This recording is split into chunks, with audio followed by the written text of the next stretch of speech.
मैं ये आपको कहना चाहता हूं कि पीएनएसटी जैसे एग्जाम में नॉर्मलाइजेशन का और एग्जाम को इतने शिफ्ट में करवाने का कोई मतलब ही नहीं है, क्योंकि समस्या यह है कि बोर्ड अपनी मनमानी कर रहा है, लाखों करोड़ों का बजट उठा रहे हैं गवर्नमेंट से, ठीक है ना, क्योंकि ये जितने ज्यादा शिफ्ट में एग्जाम करवाएंगे उतना ज्यादा सरकार से पैसा लेंगे।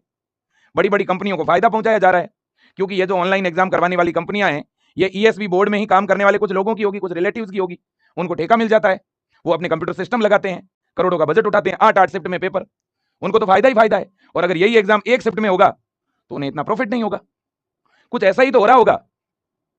8 शिफ्ट में एग्जाम करवाना मतलब एक हास्यास्पद बात है, एक हंसने वाली बात है कि 8 शिफ्ट, महज 1 लाख से कम बच्चों का एंट्रेंस एग्जाम और 8 लाख, 8 शिफ्ट। कोई 50 लाख फॉर्म थोड़ी ना भरे गए हैं या 10 लाख फॉर्म थोड़ी भरे गए हैं। अगर लाख बच्चे हो, 2 लाख बच्चे हो, तो बड़े आराम से एक शिफ्ट में एक बारी में एग्जाम हो सकता है।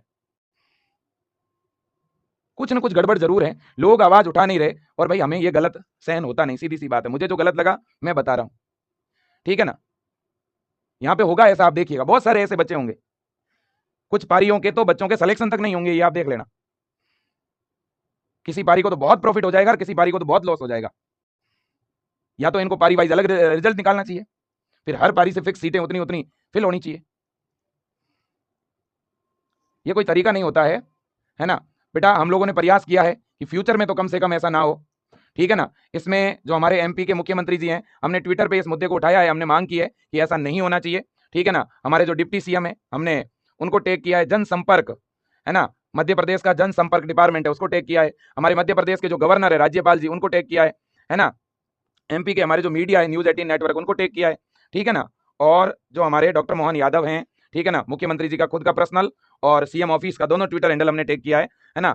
और भी बेटा मैं आपसे भी कहना चाहता हूं, आप भी विजय एजुकेशन के ट्विटर हैंडल पे जाइएगा, ठीक है ना। विजय एजुकेशन का जो एक्स अकाउंट है, जिसे हम ट्विटर के नाम से भी जानते हैं, आप ट्विटर हैंडल पे जाइए, अपना ट्विटर हैंडल विजय एजुकेशन के नाम से है, वहां पे जाकर के ये मैंने पोस्ट की हुई है, आप इसे ज्यादा से ज्यादा रीपोस्ट करें, नीचे रीपोस्ट का ऑप्शन है, आप ज्यादा से ज्यादा इसे रीपोस्ट करें, ठीक है ना। हमने तो यहाँ पे क्लियर बच्चों इस मुद्दे को हम पिछले कई दिनों से उठा रहे हैं।